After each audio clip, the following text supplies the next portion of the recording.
রজনীর গভীরতায় নিমজ্জিত চারিপাশ যেন নিস্তব্ধতার এক অদৃশ্য চাদরে আবৃত হয়ে আছে। রাত্রি তখন প্রায় একাদশ প্রহরের দুয়ারে। আদ্রিয়ানের ফোনের চার্জও প্রায় শেষের দিকে। আর কিছু সময়ের মাঝেই হয়তো ফোন বন্ধ হয়ে যাবে। নূরের ঘরের আলো এখনো জ্বলছে। সে ঘুমায়নি। মোর্শেদা বেগম ঈশিতাকে বলেছে রাতে যেন নূরের সাথেই থাকে। তাই সে আপাতত বিছানায় বসে নূরের ফোন ঘাঁটছে। টেবিলে ভাত রাখা আছে, কিন্তু নূর তা খেলো না। সে কখন থেকে লোকটা এই অন্ধকারের মাঝে দাঁড়িয়ে আছে। বসার মতো কোনো জায়গাও নাই যে বসবে। ভাতটুকু খেতে ইচ্ছে করছে না। শ্বাস ভারী হয়ে আসছে ক্রমশ। মোর্শেদা বেগম ঘুমানোর আগে আরো একবার নূরকে বলে গেলেন খাবার খেয়ে নিতে। মায়ের কথা শুনে ভাত খেতে বসার পর এক দুই লোকমার বেশি খেতে পারল না। মনের ভেতর খচখচ করতে লাগলো। লোকটা তো সেই সন্ধ্যা থেকে কিছুই খায়নি। সময় এগিয়ে চলেছে নিজের নিয়মে। অথচ আদ্রিয়ানের কাছে প্রতিটি মিনিট মনে হচ্ছে এক একটি দীর্ঘ প্রহর। ফোনের চার্জও শেষ হয়ে এসেছে। হঠাৎ কোনো আলো দেখতে না পেয়ে নূর জানালার কাছে এসে দাঁড়ায়। বাহিরে অন্ধকার ছাড়া আর কিছুই দেখতে পাচ্ছে না। এদিকে চার্জ শেষ হয়ে যাওয়ায় আদ্রিয়ানের রাগ উঠছে বেশ। এই অন্ধকারে কিছুই দেখা যাচ্ছে না। ধ্যাত, এখনই চার্জ শেষ হওয়ার ছিল। ছেলে মারা যাওয়ার পর থেকে অন্ধকারে থাকা এক প্রকার টমার মতো লাগতে শুরু করেছে আদ্রিয়ানের। যতদিন ইলহামের বাসায় ছিল, আলো বন্ধ করে ঘুমায়নি সে। আলো বন্ধ করলেই মনে হতো কেউ তাকে বাবা বাবা বলে ডাকছে। যদিও এসব মনের ভুল বলে নিজেকে সান্ত্বনা দিলেও ঠিকই ট্রমার শিকার হচ্ছে সে। নূর ভেবেছে আদ্রিয়ান হয়তো চলে গিয়েছে, কিন্তু না। কিছুক্ষণ পরেই গাড়ির আলো জ্বলে উঠেছে। আদ্রিয়ান বাড়ি ফিরছে না দেখে ইলহাম রুশানকে পাঠিয়েছিল আদ্রিয়ানের খোঁজ করতে। রুশানকে দেখে আদ্রিয়ান তার কাঁধে চাপড় মেরে বলে, একদম ঠিক সময় এসছিস। আমার এখন আলোর দরকার ছিল। রুশান তার কথা বুঝতে পারল না। সে ভ্রু কুঁচকে জিজ্ঞেস করল, কেন আদ্রিয়ান ভাই, তুমি এত রাতে এখানে দাঁড়িয়ে কেন আসছো? আদ্রিয়ান দীর্ঘশ্বাস ফেলে বলল, বউকে বাপের বাড়ি থেকে ফিরে আনতে গেলে বাঘও বিড়াল হয়েছে। সেখানে আমি তো সামান্য মানুষ। এত রাতে তাও এই মশার মাঝে? চুপ। মশাকে কিচ্ছু বলবি না। আজ এ মশা না কামড়ালে কয়েল পেতাম না আমি। বউ কত যত্ন করে কল পাঠিয়েছি জানিস।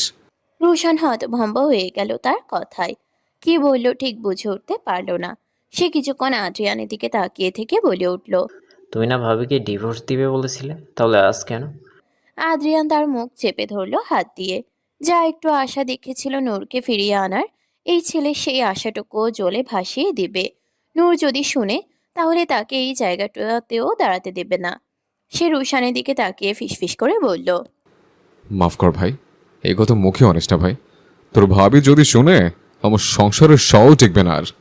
রুশান আদ্রিয়ানের হাত ছাড়িয়ে বেশ ভাব নিয়ে বলল, তুমি তো চাইলে ভাবিকে তুলে নিয়ে যেতে পারো। তাহলে কিসের অপেক্ষা করছো?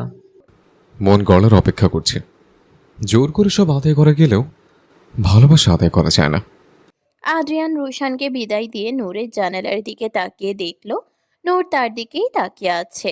আদ্রিয়ান তা দেখে বাঁকা হেসে চিৎকার করে বলল, যাওয়ার অপেক্ষা করে লাভ নেই বউ। আমি এখান থেকে এক পাও নড়ছি না। নূর তাকে মুখ ঝামটা মেরে সরে এসে মিনমিন করে বলল, হুম, দাঁড়িয়ে থাকলে দাঁড়িয়ে থাকুক, নয়তো বসে থাকলে বসে থাকুক, তাতে আমার কি?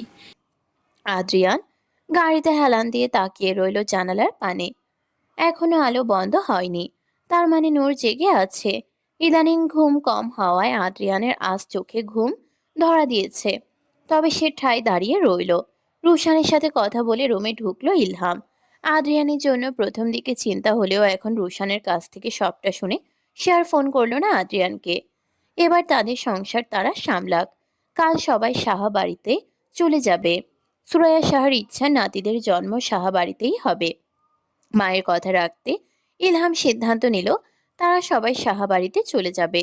আকাশে শুভ্র মেঘ ভেসে বেড়াচ্ছে আপন মনে। আদ্রিয়ানের চোখ লেগে আসছে বারবার। কিছুটা দূরে যে পুকুরটা রয়েছে, সেখানে ব্যাঙ ডেকে চলেছে। নূর এখনো ঘুমোয়নি। পাশ ফিরে তাকিয়ে দেখলো ঈশিতা বেঘরে ঘুমাচ্ছে। সে আস্তে করে উঠে জানালার সামনে দাঁড়িয়ে দেখলো ঘুমে নুয়ে পড়ছে আদ্রিয়ান। নূর উকি দিয়ে দেখলো সেই পুকুরটাতে ছোট থেকে শুনে এসেছে এই পুকুর নাকি ভালো না, কত বাচ্চা মারা গিয়েছে এই পুকুরে। আবার যদি খারাপ কিছু আসে তখন? এত রাতে এভাবে দাঁড়িয়ে থাকলে আশেপাশে মানুষই বা কি বলবে? আলো জ্বলতে দেখে ঘুম ভেঙে গেল ঈশিতার। সে চোখ ডলতে ডলতে বলল, এখনো আলো নিভাওনি কেন আপু? আলো জ্বালিয়ে রাখলে ঘুমানো যায় নাকি? হুম। বন্ধ করে দিচ্ছি, তুমি ঘুমিয়ে পড়ো।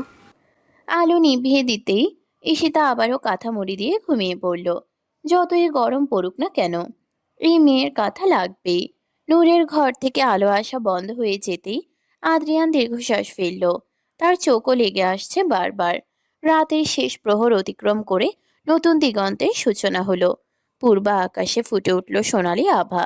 নূরের ঘুম ভাঙতেই সে জানালার সামনে এসে দেখল এখনো গাড়ি দাঁড় করানো। তার ভেতরে আদ্রিয়ান ঘুমাচ্ছে।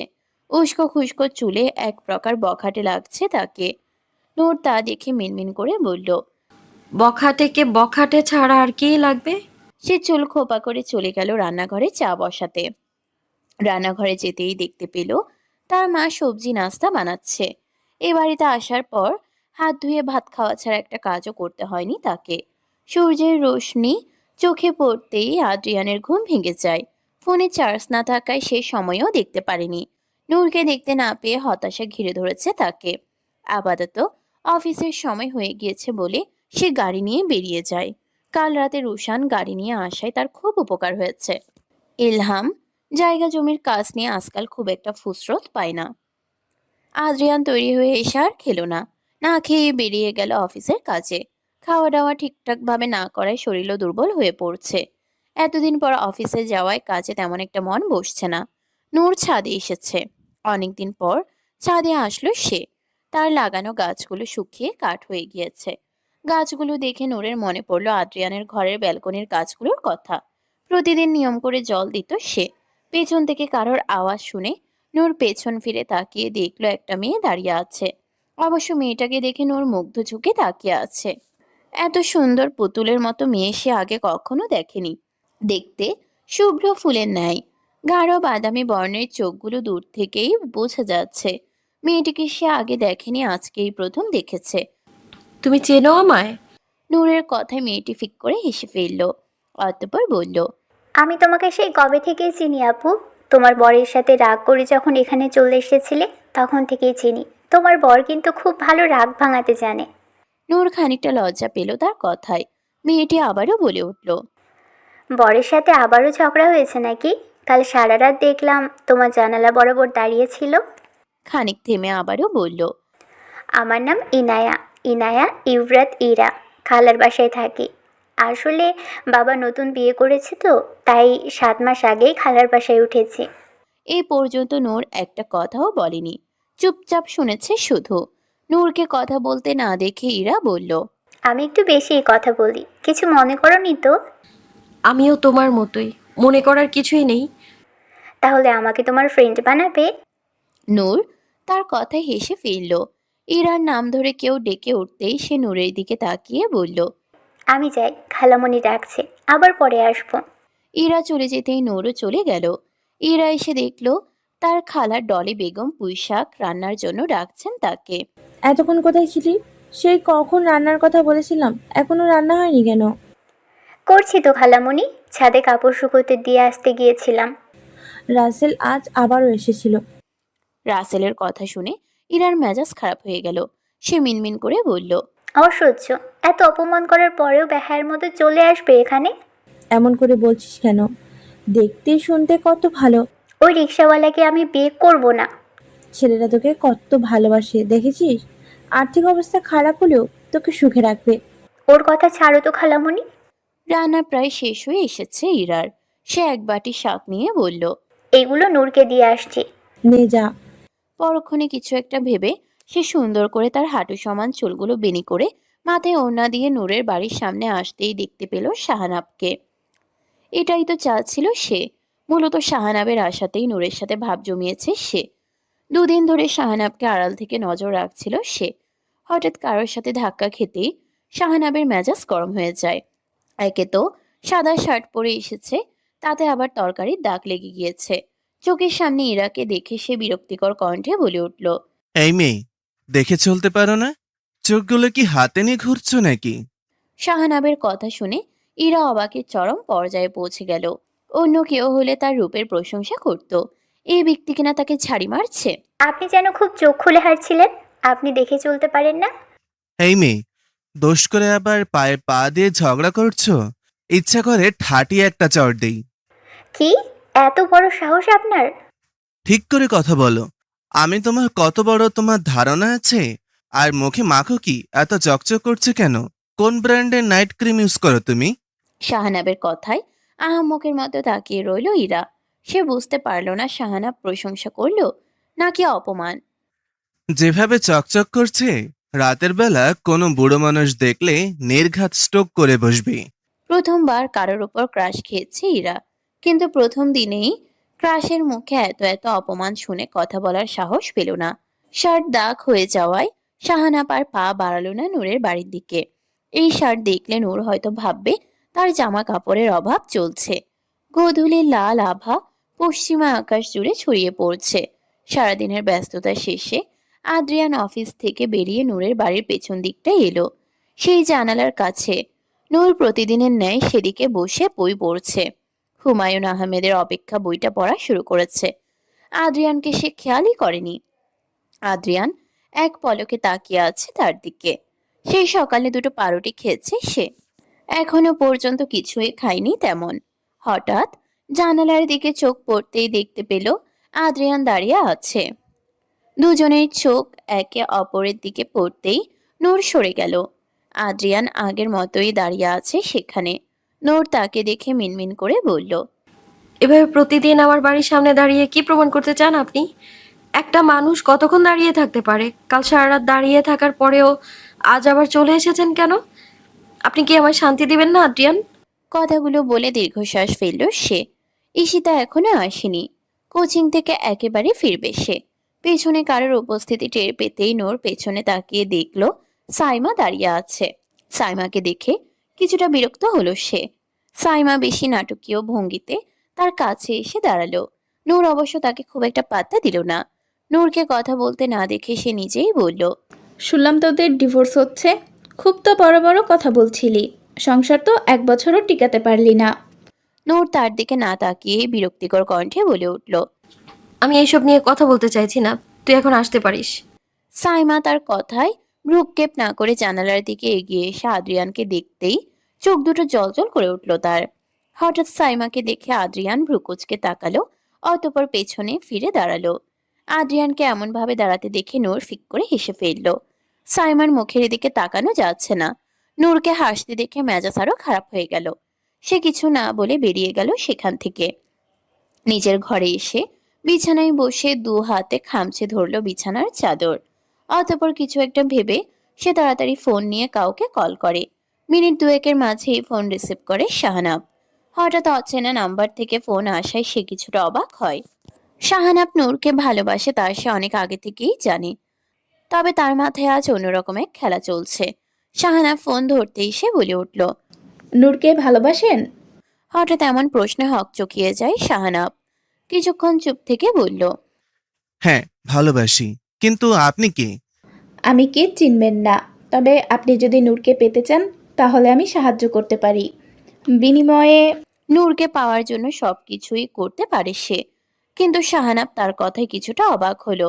ভেবেছে হয়তো বিনিময়ে টাকাই চাইবে, তাই সে ভ্রুকুচকে জিজ্ঞেস করলো। বিনিময়ে কি? কত টাকা চাই আপনার? তার কথায় সাইমা স্মিত হেসে বলল, টাকা না, আজ রাতে আপনার আমাকে সাহায্য করা লাগবে। কি সাহায্য? বলছি সবুর করুন। কোচিং থেকে ফিরে ঈশিতা বেরিয়ে গিয়েছে আদ্রিয়ানের সাথে গল্প করতে। দুজনে অবশ্য ভালোই জমেছে। নূর আর চোখে তাদের দেখছে। কোচিং থেকে ফিরেছে 2 মিনিটও হয়নি, দৌড়ে বেরিয়ে গিয়েছে। আজকাল জিন ভূতের আবির্ভাব বেশি ঘটছে গ্রাম অঞ্চলে। জিনের কথা শুনে আদ্রিয়ান শুষ্ক দৃষ্টিতে তাকালো তার দিকে। ভূত বলে কিছু নেই বিশ্বাস করলেও জিন নিয়ে পড়েছে। নিজের চোখে দেখেছ? আদ্রিয়ানের কথায় ঈশিতা খিলখিল করে হেসে ফেলল, অতঃপর আত্মবিশ্বাস নিয়ে বলল, কি যে বলেন না ভাইয়া, এই তো কিছুদিন আগে একটা মেয়েকে জিনে ধরেছিল। রাত 2টোর সময় সাদা কাপড়ে মুখ ঢেকে যাকে পাচ্ছিল তাকে আক্রমণ করেছে। জিন যদি একবার ধরে তাহলে বাঁচার কোনো আশাই নেই। আর একটু দূরে একটা পুকুর আছে। রাতের বেলায় জিন ভূত একটু বেশিই থাকে। সাবধানে থাকবেন কিন্তু। এতদিন ভয় না লাগলেও আজ আদ্রিয়ানের কেমন যেন ভয় ভয় লাগছে। শরীর জমে আসছে বারবার। মাগরিবের আজান দিতেই ঈশিতা যাওয়ার জন্য পা বাড়াতেই আবার পেছন ফিরে আদ্রিয়ানের দিকে তাকিয়ে বলল, সাবধানে থাকবেন ভাইয়া। আপনি আবার দেখতে শুনতে ভালো মানুষ। কোন সময় ঘাড় না মটকিয়ে চলে যায়। আদ্রিয়ানের মুখটা দেখার মতো ছিল। তাকে ভয় দেখাতে পেরে ঈশিতা বেশ খুশি। সে নাচতে নাচতে ঘরের ভেতরে আসতেই নূর জিজ্ঞেস করলো, কি নিয়ে এত কথা বলছিলে? আর এত নাচানাচি কিসের? তোমার বর 1 নম্বরের ভীতু। জিন নিয়ে আলোচনা করছিলাম, বেচারা ভয়ে মুখটা দেখার মতো ছিল। ঈশিতার কথায় নূরও হাসতে লাগলো। আজকের গা ছমছম পরিবেশে আদ্রিয়ানের একা একা লাগছে। ফোনে নেটও নেই, তবুও সে দাঁড়িয়ে রইলো। সময় চলছে তার নিজ গতিতে। সাইমা ও শাহানাব দাঁড়িয়ে আছে কাঁঠাল গাছের নিচে। সাইমা শাহানাবের দিকে তাকিয়ে ফিসফিস করে বলল, আর একটু রাত হলেই আমি আদ্রিয়ানের সামনে যাব। ঠিক সেই সময় আপনি লোকজন জড়ো করে ফেলবেন চিৎকার করে। আপনার চিৎকার শুনে আমি আদ্রিয়ানকে জোর করে জড়িয়ে ধরব। ঠিক সেই সময় গ্রামবাসীরা এসে আমাদের একসাথে দেখে বিয়ে পড়িয়ে দিবে, আর আপনার কাজও সহজ হয়ে যাবে। সাইমার প্ল্যান শুনে শাহানাব তৎক্ষণাৎ রাজি হয়ে গেল। কিন্তু সামনের ঘরের জানালা দিয়ে শাহানাবকে দেখে ইরা মিনমিন করে বলল, তখন আমাকে এত অপমান করেছেন না, এখন মজা বোঝাবো। রাত কিছুটা গভীর হতেই আদ্রিয়ান দেখতে পায় নূরের ঘরের আলো নিভে গিয়েছে। তার অস্বস্তি হচ্ছে খুব। হঠাৎ পাতা নড়ার শব্দ শুনে সে আরেকটু এগিয়ে দেখতে গেল কেউ আছে কিনা। ঠিক সেই সময় সাইমা এলো। তবে আদ্রিয়ানকে দেখতে না পেয়ে সে কিছুটা অবাক হলো। একটু আগেই তো এখানে ছিল। সে শাহানাবের উদ্দেশ্যে বলল, আপনি এই দিকটাই খুঁজুন, আমি ওই দিকটাই খুঁজছি। কথা মতো তারা আদ্রিয়ানকে খুঁজতে লেগে পড়ে। শাহানাবের পিছু পিছু ইরাও আসে সেখানে, হাতে ছোট একটা বালতি, যেটা পানিতে ভর্তি। তার পরনে সাদা একটা থ্রি পিস। হঠাৎ ইরা শাহানাবের শরীরে এক বালতি পানি ছুঁড়ে মারতেই শাহানাব তাড়াতাড়ি ফোন বের করে আলো জ্বালাতেই অবাক হয়ে তাকিয়ে দেখে ইরা তার শরীরে পানি ফেলেছে। কারণ এই জামাটাই সে সকালে ইরার পরনে দেখেছিল। রেগে ইরাকে কিছু একটা বলতে যাবে তার আগেই দেখতে পায় আদ্রিয়ান তাদের সামনে দাঁড়িয়ে আছে। পানির শব্দ শুনে সে ভয়ে ভয়ে এদিকটা এসেছিল। ইরার নাক পর্যন্ত সাদা ঘুমটা দেখে তার জিনের কথা মনে পড়ে। ঈশিতার বলা সাদা কাপড় পরা জিন হয়তো সামনে থাকার লোকটির ঘাড় মটকাতে গিয়েছিল ভেবেছে সে। ইরাকে দেখে তার শরীর জমে যায়। অন্ধকারে কিছু দেখা যাচ্ছে না। শাহানাবকে সে দেখতে পায়নি। হঠাৎ আদ্রিয়ান জিন জিন বলে চিৎকার করা শুরু করে। জিনের কথা শুনে এরা ভয় পেয়ে শাহানাবকে শক্ত করে জড়িয়ে ধরে। আদ্রিয়ানের চিৎকার শুনে আশেপাশে সবাই দৌড়ে আসে লাঠিঝাঁটা নিয়ে। সবাই হারিকেন নিয়ে দৌড়ে এসে দেখতে পায় তাদের। লোকজনের মধ্য থেকে একজন হারিকেনের আলো সামনে নিতেই দেখতে পায় শাহানাব ও ইরার চেহারা। শাহানাবের ভেজা শরীর জড়িয়ে ধরায় ইরাও ভিজে গিয়েছে। এত জিনজিন বলে চিৎকার করা আদ্রিয়ান তাদের দেখে কিছুটা লজ্জা পায় ভয় পাওয়ার জন্য। এতগুলো লোকজনকে আসতে দেখে ইরা শাহানাবকে ছেড়ে সরে দাঁড়ায়। ঘুম থেকে ওঠায় কিছুই বুঝতে পারছে না তারা। মোর্শেদা বেগম আদ্রিয়ানকে জিজ্ঞেস করলেন। তার কথায় আদ্রিয়ান আরো নুয়ে গেল। আমতা আমতা করে কিছু বলতে চেয়েছিল, তবে বলল না। নূরের ওড়না নিয়ে চিন্তায় গিট্টু বাজছে। গ্রামবাসীদের মধ্য থেকে একজন বললেন, এই মুহূর্তে দুজনে বিয়ে হবে, এক রাতে নষ্টামি করা, সি সি সি। ডলি বেগমও বেরিয়ে এসে ইরাকে দেখে কিছু বলতে যাবেন, তার আগেই শাহনাবকে দেখে দমে গেলেন। যেমনই হোক ভালো ঘরে যাবে মেয়ে। তাদের কথা শুনে শাহনাবের মাথায় হাত। অন্যের জন্য গর্ত খুঁড়তে গিয়ে এখন নিজেই সে গর্তে পড়েছে। সে দৌড়ে নূরের কাছে এসে বলল, বিশ্বাস করো নূর, আমি কিছুই করিনি, আমাকে ফাঁসানো হচ্ছে। নূর তার কথার উত্তর না দিয়ে স্বাভাবিক ভঙ্গিতে বলল, পছন্দ থাকলে বিয়ের প্রস্তাব নিয়ে আসলেই পারতেন, এভাবে মাঝরাতে। শাহানাব বুঝল নূরও তাকে অবিশ্বাস করছে। এদিকে ইরা ভীষণ খুশি তার ক্রাশকে বিয়ে করতে পারবে শুনে। তার চোখে মুখে খুশি উপচে পড়ছে। শাহানাব নূরের হাত ধরতে গেলে আদ্রিয়ান ছো মেরে হাত সরিয়ে নিল। তার বউয়ের হাত অন্য কেউ ধরবে কেন? এই সময় আদ্রিয়ানকে তাদের মাঝে আসতে দেখে শাহানাব মনে মনে ভয়ঙ্কর একটা গালি দিল তাকে। অতঃপর নূরের দিকে তাকিয়ে বলল, নূর, বিশ্বাস করো, তুমি যেমনটা ভাবছো তেমনটা নয়। আমি কিছুই করিনি মেয়েটার সাথে, আমার কোনো সম্পর্ক নেই। নূর কিছুই বলল না। গ্রামবাসীরা সে মুহূর্তেই কাজী ডেকে নিয়ে আসলেন। কাজী নিজের ঘরে ঘুমাচ্ছিলেন।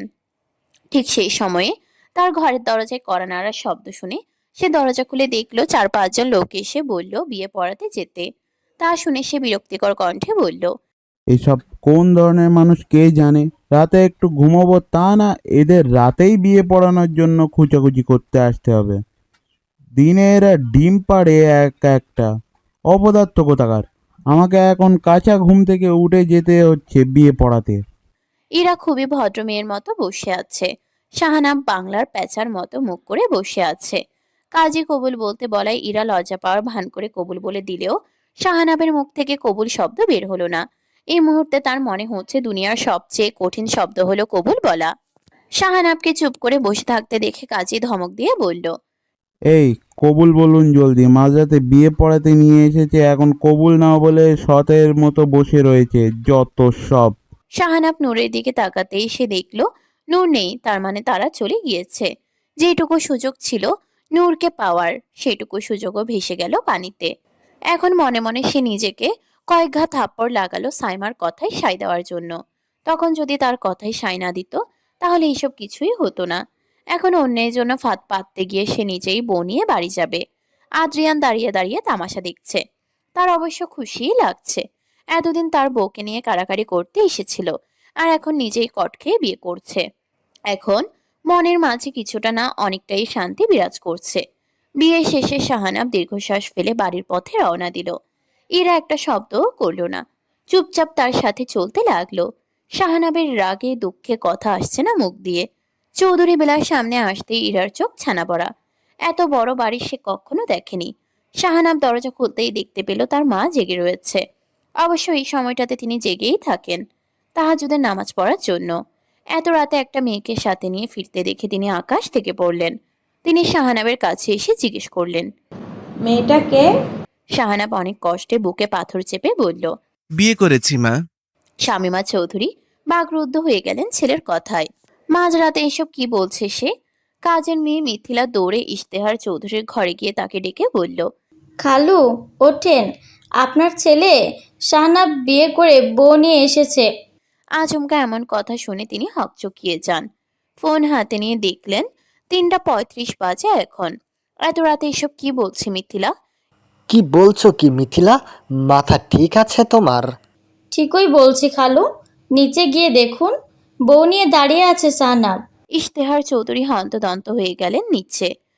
শামীমা চৌধুরী মাথায় হাত দিয়ে সোফায় বসে আছেন, আর দরজার সামনে দাঁড়িয়ে তার গুণধর ছেলে আর ছেলের বউ। ইশতেহার চৌধুরীকে দেখে ইরা ভ্যাবলা মার্কা হাসি দিয়ে তাকালো আর বলল, শাহানাব এমন কিছু করে বসবে ইশতেহার চৌধুরী কল্পনাও করতে পারেননি। ইরা নির্লজ্জের মতো হাসছে। কোনোভাবেই হাসি কন্ট্রোল করতে পারছে না সে। শাহানাবের মুখের দিকে তাকানোই যাচ্ছে না। অপরদিকে মিথিলা দ্রুত এক গ্লাস লেবুর শরবত নিয়ে সোফায় বসেছে খাওয়ার জন্য। শামীমা চৌধুরী এখনো মাথায় হাত দিয়ে বসে আছেন। ইশতেহার চৌধুরী শাহানাবের সামনে এসে দাঁড়ালেন। অতঃপর ক্ষীণ কণ্ঠে বললেন, মাঝরাতে বিয়ে করাটা কি খুব বেশি প্রয়োজন ছিল শাহানাব?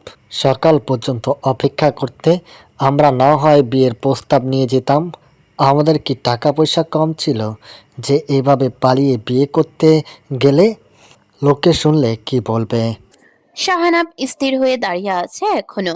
তার মুখ দিয়ে কোনো শব্দ বের হচ্ছে না। ইশতেহার চৌধুরী গলা পরিষ্কার করে আমতা আমতা করে বললেন, ঠিক আছে, যা কথা বলার সকালে বলবো। এখন ভিতরে এসো।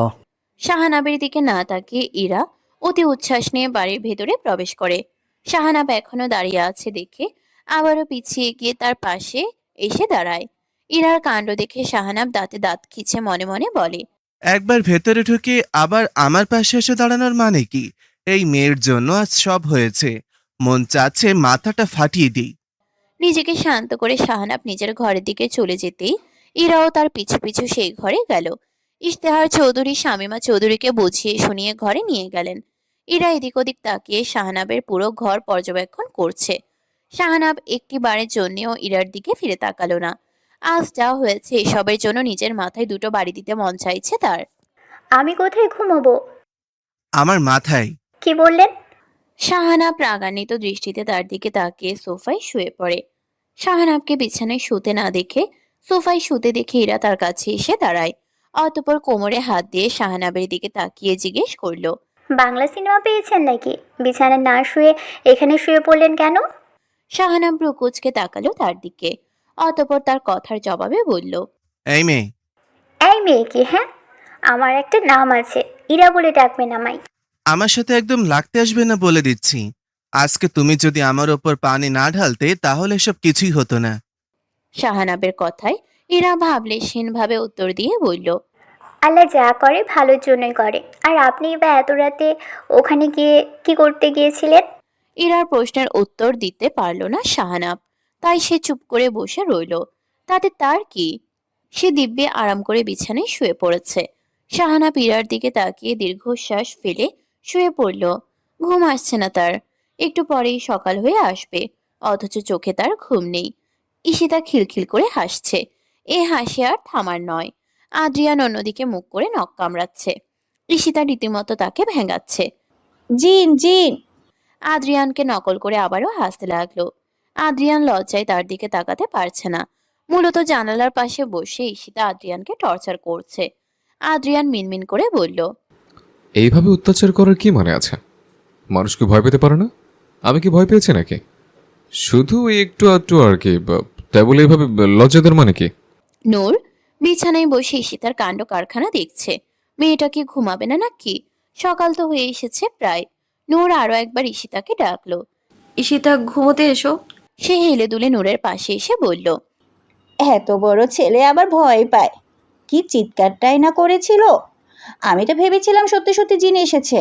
আর কত হাসবি এই একটা ব্যাপার নিয়ে? একটা ব্যাপার মনে হচ্ছে তোমার। আদ্রিয়ান ভাইয়া যেভাবে চিল্লিয়ে সারা গ্রাম এক করেছে, জিন যদি সত্যি সত্যি থাকতো না তাহলে নির্ঘাত লঙ্গি খুলে পালাতো। হয়েছে, ঘুমাও, সকালে স্কুলে যেতে হবে। আদ্রিয়ান গাড়ির ভেতর বসে দেখলো নূরের ঘরের আলো বন্ধ হয়ে গিয়েছে। আজ বেশ শান্তি লাগছে। শাহানাবের বিয়ে নিয়ে সব থেকে বেশি খুশি আদ্রিয়ান নিজেই। অতঃপর কিছু একটা ভেবে সে ফিক করে হেসে ফেলল। মিনমিন করে বলল, এবার আয় আমার বউ নিয়ে টানাটানি করতে। একদম বেশ হয়েছে। সূর্যের সোনালি আভা চোখে এসে পড়তেই শাহানাবের ঘুম ভাঙে। চোখের সামনে হঠাৎ ইরাকে ঝুঁকে থাকতে দেখে সে হকচকিয়ে যায়। অতঃপর ভ্রুকুচকে জিজ্ঞেস করে, তুমি এই বাড়িতে কি করছো? শাহানাবের প্রশ্নে ইরা খানিকটা অবাক হয়ে বলল, কাল যে আমাদের বিয়ে হয়েছে ভুলে গেছেন? আর কিছুদিন পার হলে তো বউ আছে এটাও ভুলে যাবেন। শাহানাবের সবকিছু মনে পড়তেই সে কপালে হাত দিয়ে বলল। সামনে থেকে সরো। এভাবে সঙ্গের মতন দাঁড়িয়ে আছো কেন? ইরা তার কথা ভ্রুক্ষেপ করল না, বরং লাল শাড়ির আঁচল মাথায় সুন্দর করে দিয়ে জিজ্ঞেস করলো, কেমন লাগছে আমায়? জঘন্য। দুধের মতো ফর্সা রঙে লাল শাড়ি বেশ মানিয়েছে। সকালে মিথিলাকে দিয়ে পাঠিয়েছিল শামীমা চৌধুরী।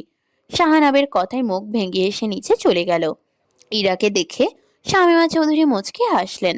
বৌমা তার পছন্দ হয়েছে, তবে হুট করে বিয়ে সেরে নেওয়ায় ছেলের উপর কপট রাগ জমা হয়েছে। ইরা চা বানানোর জন্য তার পাশে এসে দাঁড়িয়ে যায়। ইরা বেশ মিশুক প্রকৃতির হওয়াতে সবার সাথে খুব সহজেই মিশে না। তার হাঁটু ছুঁই ছুঁই চুল থেকে টপ টপ করে জল পড়ছে। মা, আমি করি। আজ নয়, কাল থেকে করো, এত তাড়াহুড়ার কিছু নেই। আপনি কি আমার উপর রাগ করে আছেন মা? ইরার মুখে এমন প্রশ্ন শুনে থমকে গেলেন শামীমা চৌধুরী। তিনি ভালো করে পর্যবেক্ষণ করলেন ইরাকে। অতঃপর বললেন, পুতুলের মতো একটা মেয়ের উপর রাগ করে থাকা যায়? আমি তোমার উপর কেন রাখতে যাব? আমি তো ওই শয়তানের উপর রাগ করছি। এতই বিয়ের তাড়া ছিল যে মাঝরাতে সেরে এসেছে, এতটুকু ধৈর্যও নেই। ইরা ঠোঁট টিপে হাসতে লাগলো তার কথায়। কয়েক মুহূর্তের মাঝেই ভালোই মিল হয়েছে শাশুড়ি বৌমার। শাহানাব ফ্রেশ হয়ে আসতেই দেখলো তার দলের ছেলে নুরুল ফোন করেছে। ফোন রিসিভ করার সাথে সাথেই সে বলে উঠল, আমরা তো ভেবেছিলাম আপনি নূর ভাবিকে বিয়ে করবেন, কিন্তু আপনি তো ছক্কা মেরে দিলেন ভাই। পরীর মতো একখান বউ পাইছেন। চুপ কর হারামজাদা। নূরকে বিয়ে করতেই গিয়েছিলাম, কট খেয়ে একে বিয়ে করতে হলো। শাহানাবের কথায় বেকুব হয়ে গেল নুরুল। কি বলবে ভাষা খুঁজে পেল না। সে কিছু বলতে যাবে তার আগে শাহানাব ফোন সুইচ অফ করে দেয়। বিরক্ত লাগছে সবাইকে। সে মনে মনে ভাবল, নূর কি ভেবেছে কে জানে। নূরকে সত্যিটা বলা উচিত তার। যেই ভাবা সেই কাজ। দ্রুত তৈরি হয়ে নিচে এসে দেখে সবাই খাবার টেবিলে বসে আছে। শাহানাব আসতেই শামীমা চৌধুরী আর চোখে তার দিকে তাকান। ইরাকে দেখে মেজাজ খারাপ হয়ে গেল শাহানাবের, কিন্তু ভুল যখন করেছে কি আর করার। কিছু না বলে বের হতে যাবে, ঠিক তখনই শামীমা চৌধুরী বললেন, আজ তুমি কোথাও যেতে পারবে না, সবাই নতুন বউ দেখতে আসবে, তোমাকে সারাদিন এই বাড়িতে থাকতে হবে। মা, আমি কেন বাড়িতে থাকবো? সবাই বউ দেখতে আসবে, জামাই তো দেখতে আসছে না। আর আমার খুবই গুরুত্বপূর্ণ একটা কাজ আছে, আমি বাড়িতে থাকতে পারবো না। শামীমা চৌধুরী তার কান মলে দিয়ে বললেন, বিয়ে করার সময় মনে ছিল না? বিয়ে যখন করেছো সব দায়িত্ব পালন করতে হবে, চুপচাপ ঘরে যাও। উপায় না পেয়ে সে ঘরে চলে যায়। যেতে যেতে মিনমিন করে বলে ওঠে, ধ্যাত, এবার এই আদ্রিয়ান আমার থেকে এক কদম এগিয়ে যাবে। ধুর। ইরা শাহানাবের নাস্তা প্লেটে করে নিয়ে উপরে দিয়ে আসে।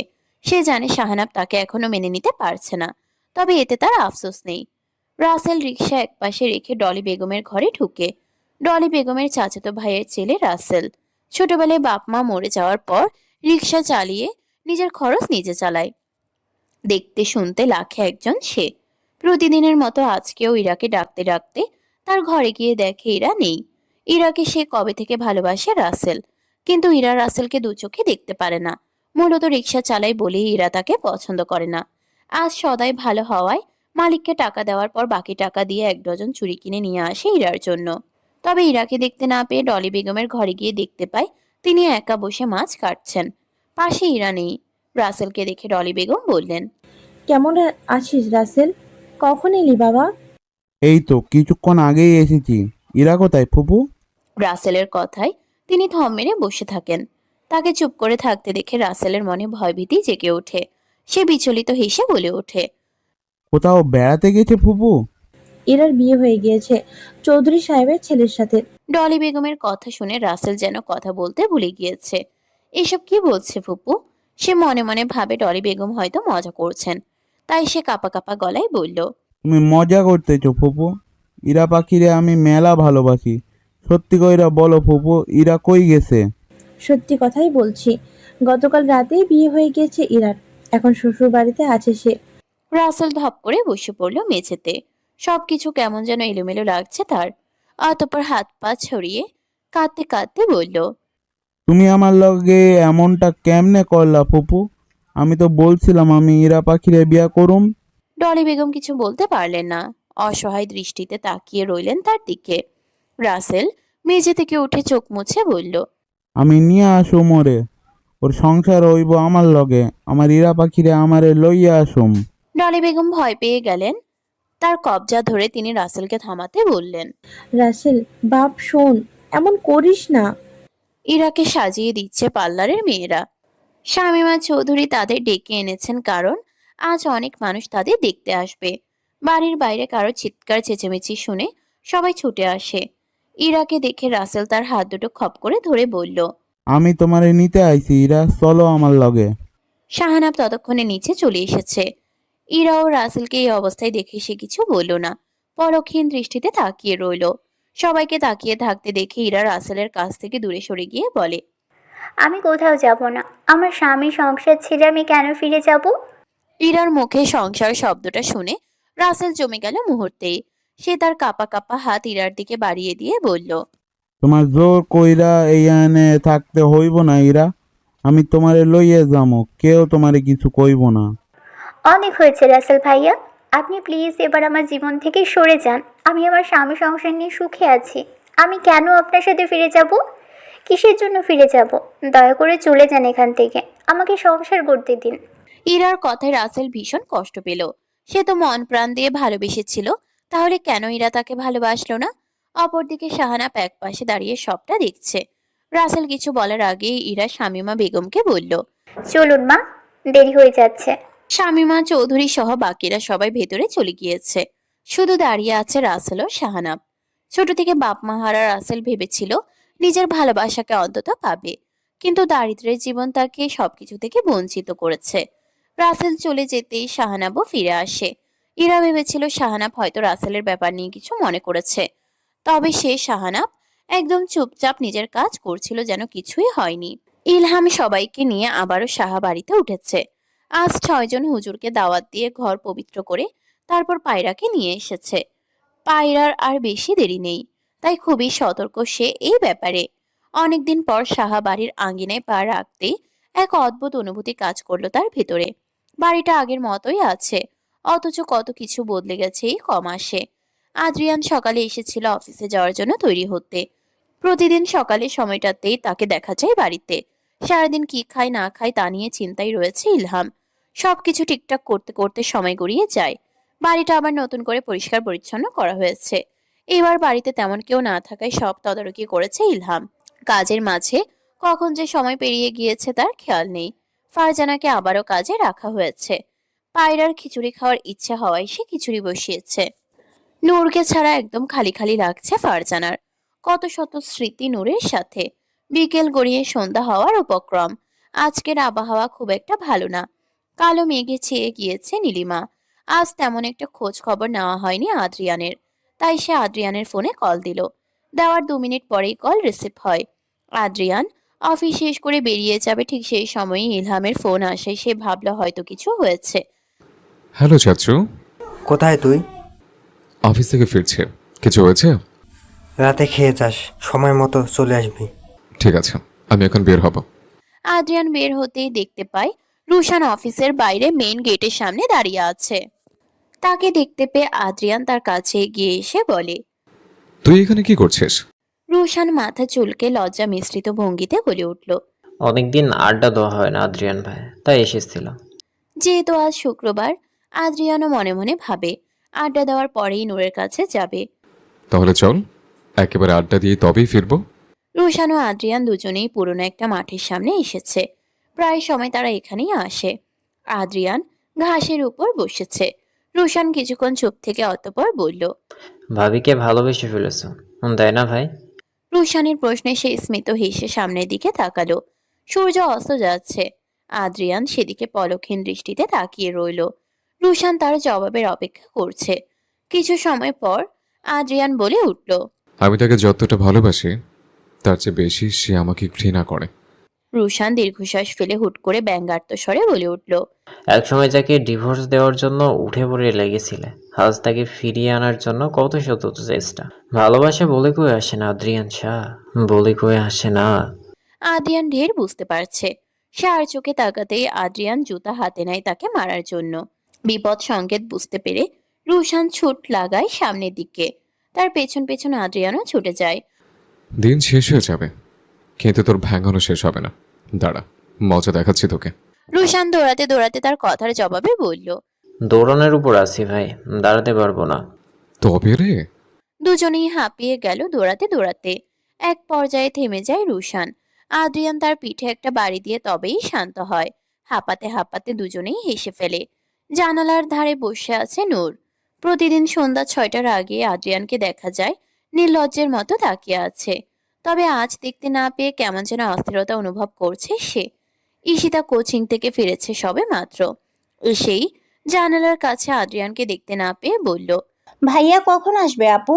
আমি ভাবলাম আজ ভাইয়ার সাথে গল্প করব, তাই তাড়াতাড়ি পড়ে চলে আসলাম। যদিও নূরের চিন্তা হচ্ছিল, কিন্তু সে ঈশিতার কথায় ভাবলেশহীনভাবে বলল, আমি কিভাবে জানবো কখন আসবে? যখন মর্জি তখন আসবে, না আসলেই ভালো। নূরের কথায় ঈশিতা আর কিছু বলল না। তবে অপেক্ষা করতে লাগলো আদ্রিয়ান কখন আসবে। এই কয়দিনে ভালোই সখ্যতা গড়ে উঠেছে আদ্রিয়ান ও ঈশিতার মাঝে। আদ্রিয়ান দেখতে পেল সামনে একটা ফুলের দোকান আছে। নূরের লাল গোলাপ পছন্দ বলে সে দোকানের সামনে এসে দোকানদারকে বলল, আমাকে তাজা গোলাপ ফুলের বুকে বানিয়ে দিন। তার কথায় রোশান ঠেস মেরে নাটকীয় ভঙ্গিতে বলল, বিবাহিত মানুষটাই সুখে আছে, যখন মন চাইছে ফুল নিয়ে যেতে পারছে। আমার তো আর সেই কপাল নেই, কপাল পোড়া। আদ্রিয়ান আর চোখে তাকাতেই সে ভ্যাবলা মার্কা হাসি দিয়ে চুপ হয়ে গেল। দোকানদার সুন্দর করে তাজা গোলাপের বুকে বানিয়ে দিতেই আদ্রিয়ানের অধরে হাসি ফুটে উঠল। বড্ড শখ করে ফুল নিয়ে যাচ্ছে সে।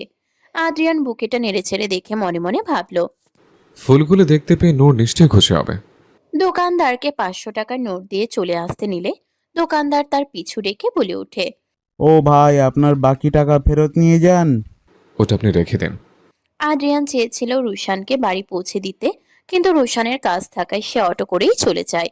গাড়িতে ফুলের বুকে রেখে আদ্রিয়ান গাড়ি চালানো শুরু করে। অধর কোণে হাসি লেগে রয়েছে। হঠাৎ করে একটা ট্রাক তার সামনে চলে আসায় ব্যালেন্স হারিয়ে ফেলে আদ্রিয়ান। অতঃপর বিকট শব্দে গাড়ি ভেঙে চুরে চুরমার হয়ে যায়। আদ্রিয়ান বাড়ি পৌঁছানোর আগেই চোখের সামনে সব শেষ হয়ে গেল। ট্রাক চালক নেশাগ্রস্ত অবস্থায় থাকায় টাল সামলাতে পারেনি। এই অ্যাক্সিডেন্টের পরপরই সে পালিয়ে যায়। গাড়িতে জলজল করে আগুন জ্বলছে। মুহূর্তের মাঝে ফায়ার সার্ভিসের লোকজন এসে আগুন নেভায়। বের করে আনে গাড়িতে থাকা আদ্রিয়ানকে। গল গল করে রক্ত পড়ছে মাথার পেছনের দিক থেকে। কাচের টুকরোগুলো শরীরের বিভিন্ন স্থানে বিঁধে গিয়েছে। মুখের বাঁ পাশটাতেও কাচের টুকরো বিঁধেছে। নিস্তেজ হয়ে পড়ে থাকা শরীর পড়ে থাকলো রাস্তায়। ফায়ার সার্ভিসের একজন লোক গাড়ির অপর পাশের দরজা খুলতেই দেখতে পেল গোলাপ ফুলের বুকে। আদ্রিয়ানের আর বাড়ি ফেরা হলো না। শখ করে নেওয়া গোলাপ ফুলের বুকেটা ভালোবেসে দেওয়া হলো না নূরকে। কেউ ধরেও দেখছে না আদ্রিয়ানের লাশ। রুশান দলের ছেলেদের সাথেই ছিল। বাইকে করে ফেরার পথে দেখতে পেল রাস্তায় মানুষজন ভিড় করে আছে। কি হয়েছে দেখার জন্য সামনে এগিয়ে আসতেই দেখতে পেল আদ্রিয়ানের গাড়ি ভেঙে চুরে পড়ে আছে। আদ্রিয়ানকে অ্যাম্বুলেন্সে ঢোকানো হচ্ছে। কিছু সময় আগেই তো সব ঠিক ছিল, তবে হঠাৎ অনাকাঙ্ক্ষিত ঘটনা দেখতে পেয়ে রুশান বাকরুদ্ধ। সে ছুটে যায় আদ্রিয়ানের কাছে। আদ্রিয়ানের রক্তমাখা হাত নিজের হাতের মুঠোয় নিয়ে বলে উঠল, আদ্রিয়ান ভাই, এ কি হয়ে গেল? ভাই ওঠো, নূর ভাবিকে ফুল দেওয়ার জন্য হলেও উঠতে হবে তোমাকে। রুশানের গলা কাঁপছে। আদ্রিয়ানকে বড় ভাইয়ের মতো দেখে এসেছে সব সময়। অ্যাম্বুলেন্স দ্রুত গতিতে চলছে। রুশান ইলহামকে ফোন করার পর মুহূর্তেই সে ফোন রিসিভ করে। আদ্রিয়ানের অ্যাক্সিডেন্ট হয়েছে শোনার পর যেন মাথায় আকাশ ভেঙে পড়েছে ইলহামের। সে দ্রুত বাইক নিয়ে মাধবপুর সরকারি হাসপাতালে পৌঁছে যায়। নূর বিছানায় শুয়ে আছে। ঘড়ির কাঁটা রাত 8টার ঘরে পৌঁছেছে সবেমাত্র। নূরের খারাপ লাগছে কিছুটা। সে উদাস ভঙ্গিতে তাকিয়ে আছে জানালার পানে। হঠাৎ নিজের ফোনে কল আসায় সে মনে করে হয়তো আদ্রিয়ানের ফোন এসেছে। তবে অপরিচিত নাম্বার থেকে ফোন আসায় সে কিছুটা অবাক হয়। ফোন রিসিভ করতেই রুশান তাড়াতাড়ি করে বলল, ভাবি, আদ্রিয়ান ভাইয়ের অ্যাক্সিডেন্ট হয়েছে, আপনি তাড়াতাড়ি ভাইয়ের কাছে চলে আসুন। নূর ভেবেছে আদ্রিয়ান হয়তো মজা করছে, হয়তো তাকে ফিরিয়ে আনার জন্য এসব বলছে। তাই সে রাগ দেখিয়ে বলল, আমি আসবো না, যা মন চায় করতে বলুন। নূরের ব্যবহারে অবাক হলো রুশান। তবুও সে আকুতি মিনতি করে বলল, ভাবি প্লিজ, ভাইয়ের অবস্থা ভালো না, আপনি দ্রুত আসুন। আপনারা কি আমায় শান্তি দিবেন না? এসব আমায় বলতে আসবেন না, আমি কোথাও যাব না। ফোন রেখে দেওয়া মাত্রই তার ভেতরটা চলে যাচ্ছে। ঠিক যেমন আরিয়ানের জন্য কষ্ট হচ্ছিল, ঠিক তেমনই এক প্রকার অস্থিরতা তৈরি হচ্ছে তার ভেতর। হঠাৎ রেজাউল খানকে তড়িঘড়ি করে ঘরের ভেতর আসতে দেখে নূর অবাক হয়ে যায়। সে বিচলিত কণ্ঠে বলল, কি হয়েছে আব্বা? রেজাউল খান কপালে জমে থাকা ঘাম মুছে কাঁপা কাঁপা সুরে বললেন, আদ্রিয়ান অ্যাক্সিডেন্ট করেছে, এইমাত্র মধুপুর সরকারি হাসপাতালে ভর্তি করা হয়েছে, খুব অবস্থা খারাপ। নূর ধপ করে মেঝেতে বসে পড়ে। সে কল্পনাও করেনি এই কথা সত্য। আর এক মুহূর্তও দেরি না করে দৌড়ে বেরিয়ে যায় ঘর থেকে। রেজাউল খান আটকায় না তাকে। রাস্তায় একটা গাড়িও পাচ্ছে না, ফোনও আনেনি। অবশেষে একটা অটো দেখতে পেয়ে সেখানে উঠে পড়ে। মিনিট 10-এর মাঝেই সে পৌঁছে যায় হাসপাতালে। কিন্তু টাকা নিয়ে না আসায় সে ভাড়া দিতে পারছে না। অবশ্য অটোওয়ালা তার অবস্থা বুঝে টাকা দেওয়ার জন্য জোর করেনি। নূর হাসপাতালে গিয়েই দেখতে পায় ইলহাম ও রুশান আইসিইউ এর বাইরে দাঁড়িয়ে আছে। ইলহাম জানতো নূর আসবে, তাই সে অবাক হয়নি। নূর টাকা দিয়ে আসেনি অটোওয়ালাকে, তাই সে ইলহামের কাছে এসে বলে উঠল, আমি টাকা দিয়ে আসিনি। ইলহাম তার কথা শোনা মাত্রই বাইরে বেরিয়ে যায় টাকা দিতে। নূর আইসিইউ এর সামনে দাঁড়িয়ে অঝরে কাঁদতে থাকে। এমন কিছু হবে আশাই করেনি সে। ইলহাম বিলের টাকা জমা দিতে এসেছে।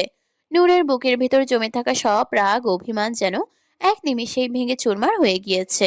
অপারেশন থিয়েটারের লাল বাতিটা টানা 5 ঘন্টা ধরে চলতে থাকলো। বাইরে থাকা সবাই অপেক্ষা করছে সার্জন কখন বের হবে। অবশেষে সার্জন বেরিয়ে আসতেই নূর তার সামনে এসে জিজ্ঞেস করলো, আদ্রিয়ান কেমন আছে এখন? অপারেশন সফল হয়েছে, তবে পরবর্তী 24 ঘন্টা অত্যন্ত গুরুত্বপূর্ণ। আমি কি একবার দেখে আসতে পারি প্লিজ ডক্টর? নূরের কথা শুনে ডাক্তার জিজ্ঞেস করলেন, আপনি ওনার কি হন? নূর তার জবাবে তৎক্ষণাৎ বলে উঠল, স্ত্রী হই। নূর কাঁপা কাঁপা পায়ে ভেতরে প্রবেশ করলো। ভেতরে ঢুকতেই দেখতে পেল আদ্রিয়ানের নিস্তেজ দেহখানা। মুখে ও মাথায় ব্যান্ডেজ, বুকেও পেটেও আঘাত রয়েছে। মুখে থাকা ব্যান্ডেজ দেখে নূরের বুক কেঁপে উঠল। সে ফুপিয়ে কেঁদে উঠল আদ্রিয়ানের অবস্থা দেখে। মুখের আঘাতটা দেখে কষ্ট হচ্ছে খুব। মিশা, আপনি এবার বেরিয়ে আসুন। ডাক্তারের কথা শুনে নূর বেরিয়ে আসে সেই রুম থেকে। ডাক্তার নূরকে ডেকে বলেন, পেশেন্টের অবস্থা খুবই খারাপ, গুরুতর আঘাত লেগেছে, মাথার পেছনের দিকেও বেশ আঘাত পেয়েছে। আমাদের দ্বারা যতটুকু সম্ভব আমরা চেষ্টা করছি, বাকিটা আল্লাহর ইচ্ছা। আল্লাহ চাইলেও যা তার বেঁচে দিতে পারে। নূর চুপ করে ডাক্তারের কথা শুনছে। তার ভাবভঙ্গি দেখে কিছুই বোঝা যাচ্ছে না। ডাক্তারের শেষ কথা শুনে ইলহাম তার দিকে তেড়ে এসে শার্টের কলার চেপে ধরে রাগান্বিত স্বরে বলল, বেঁচে যেতে পারে মানে কি? আদ্রিয়ানের যদি কিছু হয় আমি এই হাসপাতালে চালিয়ে দেবো, যা দরকার হয় কর, তাও আদ্রিয়ান যেন সুস্থ অবস্থায় অক্ষম থাকে। দেখুন, জীবন মৃত্যু তো আমাদের হাতে নেই। আমাদের দ্বারা যতটুকু সম্ভব আমাদের কাছাকাছি, বাকিটা নিশ্চয়তা দিতে পারছি না। নিজেকে সামলান আপনি। রুশান ইলহামকে টেনে সরিয়ে আনে। আর একটু হলেই হয়তো উল্টোপাল্টা কিছু করে বসবে। নূর অসহায় দৃষ্টিতে তাকিয়ে আছে আদ্রিয়ানের দিকে। হাসপাতালের বেডে পড়ে থাকা নিস্তেজ দেহখানা দেখে বুক ফেটে যাচ্ছে তার। সে তো আদ্রিয়ানকে ডিভোর্স দিতে চেয়েছিল, তবে কেন এত কষ্ট হচ্ছে? স্বামী বলেই কি কষ্ট হচ্ছে তার? জবাব পেল না সে। ধীর পায়ে আবারও এগিয়ে গেল আদ্রিয়ানের সামনে। ডাক্তার বলেছে যে কোনো একজন থাকতে পারে, বেশি মানুষজন এলাও না আইসিইউতে। ইলহামকে এক প্রকার জোর করে নিয়ে গিয়েছে রুশান। একের পর এক বিপদ ঘটেই যাচ্ছে সাহা পরিবারে। আস্তে আস্তে বিলীন হয়ে যাচ্ছে সব। আপন মানুষজনদের হারিয়ে ফেলছে ধুলোর মতো। নূর আদ্রিয়ানের পাশের চেয়ারে বসে আছে। জ্ঞান এখনো ফিরেনি তার। প্রায় ঘন্টা দুয়েক পর ডাক্তার আদ্রিয়ানকে চেক আপ করতে এসে নূরকে বললেন, রোগীর অবস্থা খুব একটা ভালো না, শরীর খুব দুর্বল, খাওয়া দাওয়া বেশ ঘাটতি দেখতে পাচ্ছে। আপনারা কি রোগীর খেয়াল রাখেন না? ডাক্তারের কথা শুনে নূর নিচের দিকে তাকিয়ে রইল। আদ্রিয়ানের কোনো খবরই তো সে রাখেনি। ডাক্তার স্যালাইনের ব্যাগ লাগিয়ে নূরের দিকে তাকালেন। তাকে চুপ করে থাকতে দেখে ডাক্তার বলে উঠলেন, ৪৮ ভিতরে জ্ঞান না ফিরলে নিশ্চিতভাবে কিছু বলা যাচ্ছে না। ডাক্তার বেরিয়ে যেতেই নূর আদ্রিয়ানের পাশে বসে তার হাতের উপর নিজের হাত রাখলো।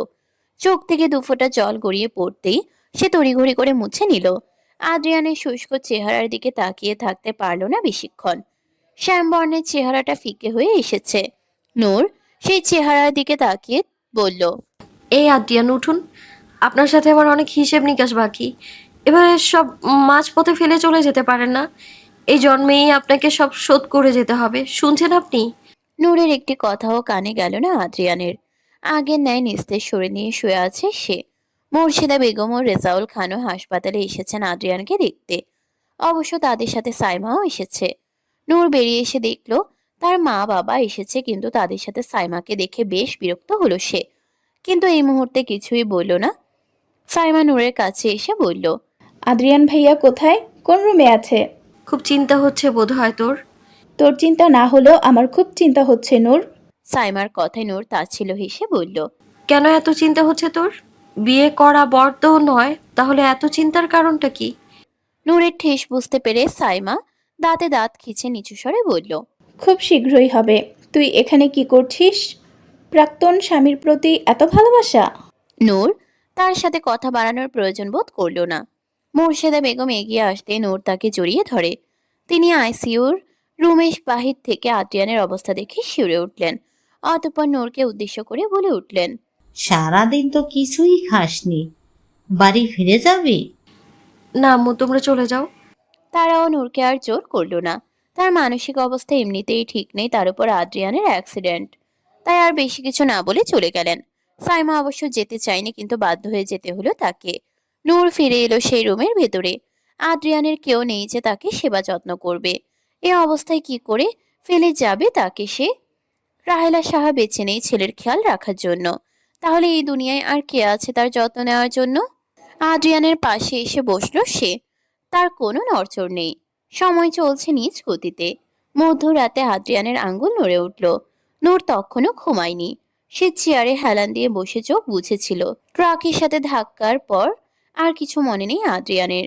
চোখ খুলতেই নিজেকে আবিষ্কার করে হাসপাতালে। আশেপাশে কেউ আছে কিনা দেখার জন্য পাশ ফিরে তাকাতেই নূরকে দেখতে পায়।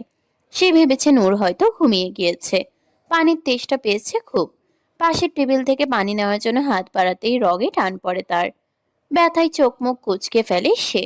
হঠাৎ শব্দ শুনতে পেয়ে নূর তাকিয়ে দেখে আদ্রিয়ান পানি খাচ্ছে। নূর ধীর পায়ে তার সামনে আসে। অবশ্য নূরকে দেখে আদ্রিয়ান নিজেও অবাক। এত রাতে তাও নূর এখানে কি করছে ভেবে পাচ্ছে না সে। আদ্রিয়ানের বিচলিত ভাবভঙ্গিমা দেখে নূর কিছু বুঝে উঠতে পারল না। সে আমতা আমতা করে বলল, আর পানি দেব? লাগবে না। আদ্রিয়ানের ওয়াশরুমে যেতে হতো কিন্তু সে দাঁড়ানোর শক্তি পাচ্ছে না। নূরকে বলতেও লজ্জা পাচ্ছে সে। বেশি কিছু না ভেবে সে বেড থেকে নামতে গেলে নূর তাকে ধরে ফেলে। কি লাগবে বলুন, বেড থেকে নামছেন কেন? সে ঢোক গিলে অন্যদিকে তাকিয়ে বলল। ওয়াশরুমে যাবো একটু। নূর তার কথা বুঝতে পেরে ওয়াশরুম পর্যন্ত এগিয়ে দেয় তাকে। আদ্রিয়ান এখনো নিজের অবস্থা পুরোপুরি দেখেনি। ওয়াশরুমের আয়নায় নিজেকে দেখে বাকরুদ্ধ সে। মুখে, কপালে, ঘাড়ে ব্যান্ডেজ। বিশেষ করে গালে থাকা ব্যান্ডেজ দেখে তার মাথায় যেন আকাশ ভেঙে পড়েছে। হঠাৎ মুহূর্তের মাঝেই প্যানিক হতে শুরু করলো তার। হাত ভীষণভাবে কাঁপছে। নূর চোখে মুখে পানি দেওয়ার জন্য ওয়াশরুমের বেসিনে যেতেই দেখতে পায় আদ্রিয়ান ভীষণভাবে কাঁপছে। সে ভেবে পেল না এসব কেন হচ্ছে। একটু আগেই তো সব ঠিক ছিল, তাহলে হঠাৎ কি এমন হলো? আদ্রিয়ানের কপালে বিন্দু বিন্দু ঘাম জমেছে। নূর আচমকা তাকে ঝাপটে ধরতেই সে বিড়বিড় করে বলল, আমার এই অবস্থা কেন? কি হয়েছে আমার? আপনার অ্যাক্সিডেন্ট হয়েছিল, আঘাত পেয়েছেন শরীরে বিভিন্ন জায়গায়। আদ্রিয়ানের প্যানিক কমলো না। নূর তার অবস্থা দেখে তাকে দ্রুত বেডের উপর বসিয়ে ডাক্তারকে ডেকে আনতে যায়। ডাক্তারের কেবিন খুব একটা দূরে না হওয়ায় সে ছুটে যায় ডাক্তারের কাছে। ডাক্তার তখন নিজের ফাইল চেক করছিলেন। নূরকে এই অবস্থায় দেখে তিনিও অবাক হন কিছুটা। সে রীতিমতো হাঁপাচ্ছে। ডাক্তার তার দিকে তাকিয়ে ভ্রুকুচকে জিজ্ঞেস করলেন, কি হয়েছে মিশা? ওনার জ্ঞান ফিরেছে কিন্তু কেমন যেন করছে, আপনি প্লিজ দ্রুত আসুন। নূরের কথা শুনে ডাক্তার আইসিইউ রুমে এসে দেখে আদ্রিয়ানের প্যানিক অ্যাটাক হয়েছে। আদ্রিয়ান ডাক্তারকে দেখে অস্বাভাবিক ভঙ্গিতে বলে উঠল, আমার মুখে কি হচ্ছে ডাক্তার? আমার ব্যান্ডেজ করুন দ্রুত। দেখুন আদ্রিয়ান, যা এখনো শুকায়নি, এই মুহূর্তে ব্যান্ডেজ করা সম্ভব না। আপনি খুলবেন নাকি আমি নিজে খুলে ফেলবো? আদ্রিয়ানের ভাবভঙ্গিমা দেখে তিনি তার ব্যান্ডেজ খুলতে আরম্ভ করলেন। গালের পাশে থাকা রক্তাক্ত ক্ষত দেখে আদ্রিয়ান বাকরুদ্ধ হয়ে গেল। ক্ষত বেশি হওয়ায় সেলাই লেগেছে তাতে। নূর একপাশে দাঁড়িয়ে তাকে দেখছে।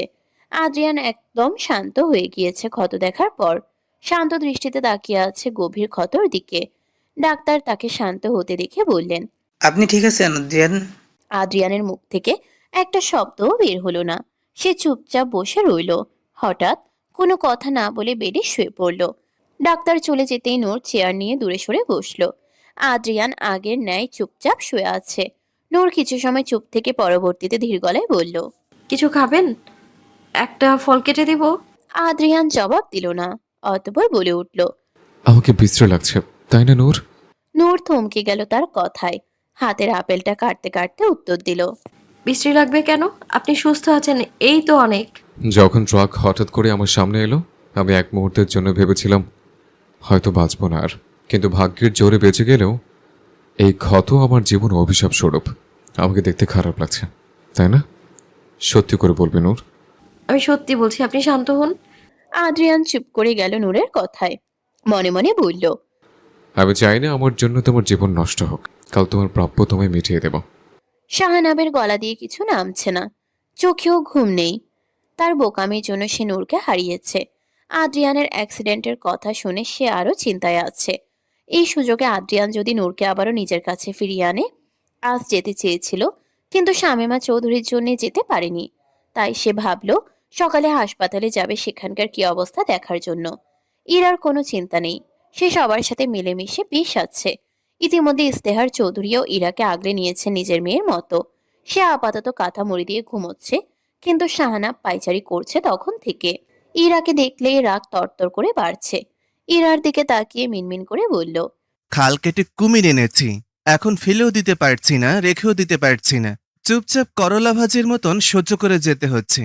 উক্ত কথাটি বলেই দেওয়ালে কপাল ঠুকলো সে। হঠাৎ ঘুম ভেঙে যাওয়ায় ইরাও আশ্রমে যাওয়ার জন্য উঠতেই ব্যালকনিতে কারোর অবয়ব দেখতে পেয়ে ভয় পেয়ে চিল্লিয়ে ওঠে। চেঁচানোর আওয়াজ শুনে শাহানাব তার মুখ চেপে ধরে বলল, এত রাতে বাড়ির সবাইকে সেহেরি খেতে ডাকছো নাকি? কি হয়েছে কি চেঁচানোর মতো? শাহানাব হাত মুখ থেকে সরিয়ে লম্বা নিঃশ্বাস নিয়ে সে বলল, এত রাতে ভূতের মতো পায়চারি করছেন কেন? আর একটু হলেই তো টপকে যেতাম। তুমি অত সহজে টপকাবে না আমার মাথা চিবিয়ে খাওয়া না পর্যন্ত। পুরাই একটা কুফা। কি কি বললেন আপনি? আপনি আমায় কুফা বললেন? শুধু কুফা না, তুমি একটা গাভী। ইরা শাহানাবের কথা শুনে মেঝেতে ধপ করে বসে চেঁচিয়ে বলে উঠল, আম্মা গো! শাহানাব ইরার মুখ আবারও চেপে ধরতে গেলে ইরা মিনমিন করেই নাটকীয় ভঙ্গিতে মিছে কান্না করতে করতে বলল, আম্মা গো, এই আমার কপালে কে জুটলো? আমায় বলে কিনা গাভী। চুপ! শাহানাবের কথা শুনে ইরা মুখ ভেঙিয়ে ওয়াশরুমে চলে যায়। শাহানাব দীর্ঘশ্বাস ফেলে বলল, কি ডেঞ্জারাস মেয়ে রে বাবা। সূর্যের প্রখর রশ্মি চোখে পড়তেই ঘুম ভেঙে যায় আদ্রিয়ানের। চোখ খুলতেই দেখতে পায় তার পাশে বসে শাহানা ফোন চালাচ্ছে। নূর একটু দূরে দাঁড়িয়ে আছে। শাহানাবকে দেখে আদ্রিয়ান কপাল কুঁচকে নিল, অতঃপর বিড়বিড় করে বলল, সকাল সকালে লাফাঙ্গার মুখে কেন দেখতে হলো কে জানে, এবার পুরো দিনটাই খারাপ যাবে। কিছু বললি নাকি? শাহানাবের কথায় আদ্রিয়ান আর চোখে তার দিকে তাকিয়ে বলে উঠল, যাই বলি তাতে তোর কি? নূর দূর থেকে তাদের দেখছে। দুজনকে ঝগড়া করতে দেখে সে মনে মনে বলল, আসা মাত্রই শুরু হয়ে গিয়েছে দুজন। আদ্রিয়ানের গালের দাগ দেখে শাহানাব কিছুটা অবাক হয়েছে, তবে কিছু বলল না। আদ্রিয়ান বেড থেকে নামতেই নূর তাকে ধরে ওয়াশরুমে নিয়ে গেল ফ্রেশ হওয়ার জন্য। আজ অবশ্য ঈশিতাও আসবে হাসপাতালে। শুধুমাত্র আদ্রিয়ানকে দেখার জন্য সে স্কুলে যায়নি। শত কান্নাকাটি করে স্কুল মিস দিয়েছে সে। আদ্রিয়ান ওয়াশরুম থেকে ফিরতেই দেখতে পায় ঈশিতা আসছে। মেয়েটা মাত্র কদিনের মাঝেই ভীষণ আপন হয়ে গিয়েছে। সারাক্ষণ ভাইয়া ভাইয়া বলে মুখে ফেনা তুলে ফেলেছে। ঈশিতা এসে আদ্রিয়ানের পাশে এসে বসলো, অতঃপর বলল, দেখে শুনে গাড়ি চালাননি কেন আপনি? দেখলেন তো এখন চিৎপাটাং হয়ে হাসপাতালে পড়ে থাকতে হচ্ছে। আপনি এভাবে হাসপাতালে শুয়ে থাকলে আমার জিনের গল্প কে শোনাবে ভাইয়া? সেই আবার জিন? আদ্রিয়ানের কথায় নূর ও ঈশিতা দুজনেই হেসে ফেলল। তবে শাহানাব হাসল না, কারণ ভুক্তভোগী সে নিজেই। আদ্রিয়ানের গালে থাকা লম্বা সেলাই করা ক্ষত দেখে ঈশিতা বলে উঠল, আপনার গালে কি হয়েছে ভাইয়া? মুহূর্তেই থমকে গেল আদ্রিয়ান। অধরে শুষ্ক হাসি ফুটিয়ে তুলে বলল, কেটে গিয়েছে। কবে ঠিক হবে? আদ্রিয়ান চুপ করে রইল। সে নিজেও জানে না কবে সব ঠিক হবে, হয়তো হবেও না। নূর পরিস্থিতি বুঝতে পেরে ঈশিতাকে বলল, তুমি বাড়ি চলে যাও আব্বার সাথে, বিকেল বেলায় এসো। ঈশিতা তার কথা শুনে চলে যাওয়ার জন্য পা বাড়াতেই শাহানাব নূরকে উদ্দেশ্য করে বলে উঠল, নূর, তুমিও বরং বাড়ি চলে যাও, কাল থেকে তো এইখানেই ছিলে। শাহানাবের কথা শুনে আদ্রিয়ান ঠোঁট কামড়ে মিনমিন করে বলল, আমার বউকে আমার পাশে দেখলে জ্বলে ওঠে শালার। সারাক্ষণ তাড়ানোর ফোন দে, আমার বউ আমার কাছে থাকবে, তাতে তোর কি লাফাঙ্গা? আদ্রিয়ান অসহায় ভঙ্গিতে তাকিয়ে আছে নূরের দিকে। সে ভেবেছিল নূর হয়তো চলে যাবে এক্ষুনি, কিন্তু আদ্রিয়ানের ধারণাকে ভুল প্রমাণিত করে নূর বলে উঠল, আমি পরে যাবো ঈশিতা, তুমি চলে যাও। ঈশিতা আদ্রিয়ানকে বিদায় জানিয়ে চলে যায়। শাহানাব আর চোখে আদ্রিয়ানকে দেখছে। নূর ঈশিতাকে এগিয়ে দিতে বাহিরে বের হয়ে যাওয়া মাত্রই শাহানাব বলে উঠল, আদ্রিয়ানের মনে শাহানাবের কথা আঘাত হানছে। শাহানাবের কথায় তার মনের ভেতর উথাল পাথাল ঢেউ বইছে। সত্যি কি নূর তার এই চেহারা দেখে নাক সিটকাবে? তবে কি ডিভোর্স দেওয়াটাই উত্তম? বুঝতে পারছে না সে। আদ্রিয়ানের হাত কাঁপতে দেখে শাহানাব বুঝতে পারল সে তার কথায় প্রভাবিত হচ্ছে। আদ্রিয়ান যখনই ভয় কিংবা অতিরিক্ত ডিপ্রেশনে থাকে, ঠিক তখনই তার হাত কাঁপতে শুরু করে। শাহানাব বাঁকা হেসে বলল, আয়নার সামনে দাঁড়িয়ে দেখ আদ্রিয়ান, আগের তুই আর এখনকার তুইয়ের মাঝে কত তফাৎ। আদ্রিয়ান আয়না নেওয়ার জন্য হাত বাড়াতেই শরীরের ক্ষত অংশে চাপ লেগে উঠে, কিন্তু তাতে সে কোনো ভ্রুক্ষেপ করল না, বরং আয়নার দিকে হাত বাড়ালো। শাহানাব আদ্রিয়ানের অবস্থা বুঝতে পেরে নিজেই উঠে তাকে আয়না এগিয়ে দেয়, অতঃপর চু চু চু শব্দ করে তাচ্ছিল্য হেসে বলে উঠল, একসময় কত দেমাগ ছিল তোর, আর এখন কিনা শত্রুর সাহায্য ছাড়া এক কদম চলার মরদ নেই। আদ্রিয়ানের মেজাজ খারাপ হয়ে যাচ্ছে রাগে। সে আয়নায় নিজের প্রতিবিম্ব দেখতে পায়। সেলাই করা ক্ষতটা দেখতে খুবই বিশ্রী লাগছে। শাহানাবের বলা কথাগুলো মনে পড়তেই সে আয়নায় জোরে ঘুষি মেরে দেয়, কিন্তু মুহূর্তের মাঝেই রক্তে মাখামাখি হয়েছে ব্যান্ডেজে মোড়ানো হাতটি। নূর চা নিয়ে ফিরছিল আইসিইউ রুমে, কিন্তু হঠাৎ আদ্রিয়ানের হাত রক্তাক্ত অবস্থায় দেখে সে দ্রুত তার কাছে এসে তার হাতটি আঁকড়ে ধরে বলল, এ কি, এইসব কি করে হলো? কি হয়েছে আপনার? আদ্রিয়ান চুপ করে থাকে তার কথায়। শাহানাব খানিকটা গলা পরিষ্কার করে বলে ওঠে, ও তেমন কিছু না, আয়নায় নিজের চেহারা দেখছিল। নার্স চলে আসাতে আর কিছু বলার সময় পেল না শাহানাব। নার্স আদ্রিয়ানের হাত আবারও ব্যান্ডেজ করতে নিলে সে হাত সরিয়ে নেয়, মানে সে ব্যান্ডেজ করাতে চায় না। নূর বুঝতে পারে শাহানাব হয়তো কিছু করেছে, তাই সে আমতা আমতা করে বলল, শাহনাব ভাই, বেলা হয়েছে, এখন আপনি বাড়ি ফিরে যান। উনি এখন মোটামুটি সুস্থ, চিন্তা করার কোনো কারণ নেই। নূরের কথা শুনে শাহানাব মিনমিন করে বলল, ঠেকা পড়েছে আমার, এই বখাটের জন্য আমি নাকি চিন্তা করব। কিন্তু মনের কথা বলতে পারল না। অদরে জোরপূর্বক হাসি ফুটিয়ে তুলে বলল,